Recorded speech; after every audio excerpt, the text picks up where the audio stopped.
तो अज़ीज़ तलबा व तालिबात, आपका इस्तकबाल है अफरोज़ रोशन यूट्यूब चैनल में।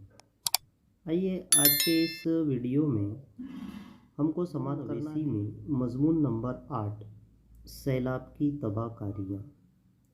आइए सैलाब की तबाहकारियाँ पर मज़मून हिंदुस्तान के शुमाल में उत्तराखंड में सैलाब ने वो तबाही मचाई कि चश्मो ज़दन में गांव और शहर वीरान हो गए, हज़ारों बेघर हो गए। इस सैलाब ने तबाहियों के रिकॉर्ड तोड़ दिए। बच्चे, बूढ़े, मर्द-ओ-ज़न कोई इस तबाही के जद से बच नहीं सके। मगर कहा जाता है कि हर तक़रीब में तामीर का पहलू पोशीदा होता है। इस तक़रीब में रोशनी की किरण भी नज़र आई कि लोग मज़हब, इलाका, रंगो नस्ल से बालातर होकर मुतासरीन की मदद को दौड़ पड़े और इंसानियत फिर एक बार ज़िंदगी के लिए शैतान को मुंह चिढ़ा रही थी। कहते हैं कि आसमान मेहरबान न हो तो इस अर्ज़ पर कहत साली से माहौल दरहम बरहम नज़र आता है।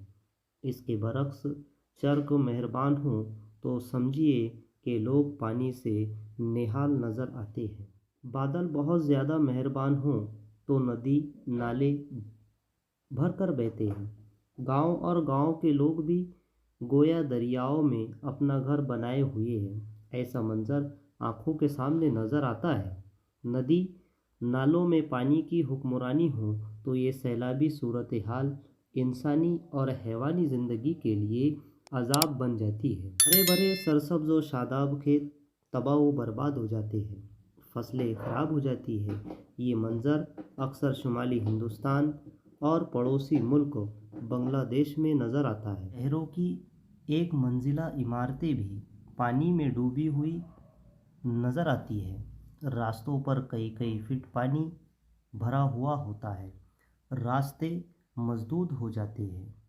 जानवरों की जानें तल्फ हो जाती हैं।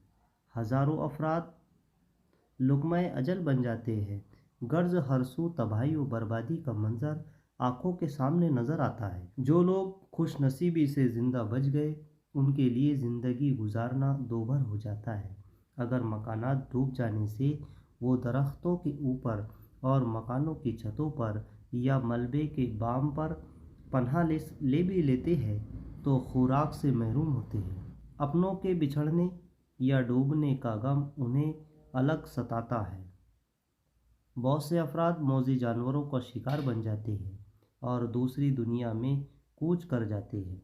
अगर कोई इंसानियत नवाज तंजीम या हुकूमत वक्त की तरफ से हेलीकॉप्टर के ज़रिए ग़िज़ा वगैरह फेंकी जाती है तो उसे हासिल करने के लिए लोग मरने मारने पर तैयार हो जाते हैं। कोई महरूम रह जाता है, कोई महरूम हो जाता है, क्योंकि वो इमदाद आटे में नमक के बराबर होती है और कुछ पैकेट सैलाब के पानी की भेंट चढ़ जाते हैं। नफ्सा नफसी के इस आलम में ज़िंदगी अजीरन हो जाती है।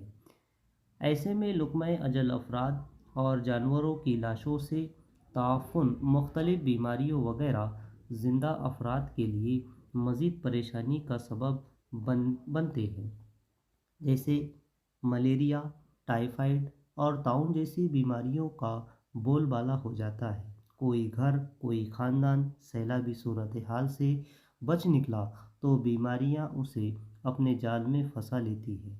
बड़ी बड़ी आन बान और शान रखने वाले भी सैलाब की नज़र हो जाते हैं। सैलाब अज़ाब इलाही कह ले या फिर इंसानों के लिए दरसे इबरत।